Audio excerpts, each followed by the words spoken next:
বাতাসের চুল তার কবেকার অন্ধকার বিদিশার নেশা, মুখ তার শ্রাবস্তির কারুকার্য।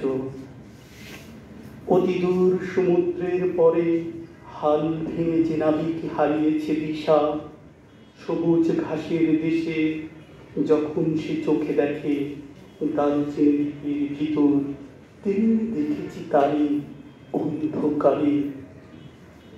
বলেছে সে এতদিন কোথায় ছিলেন, পাখির নীড়ের মতো চোখ তুলে নাটোরের বনলতা সেন। সমস্ত দিনের শেষে শিশিরের শব্দের মতন সন্ধ্যা আসে, ডানার রৌদ্রের গন্ধ মুছে ফেলেছে, পৃথিবীর সব রং নিভে গেলে পাণ্ডুলিপি করে আয়োজন।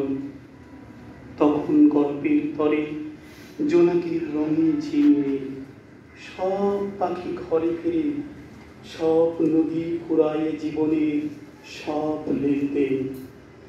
থাকে শুধু অন্ধকার মুখোমুখি বসিবার বনলতা সেন।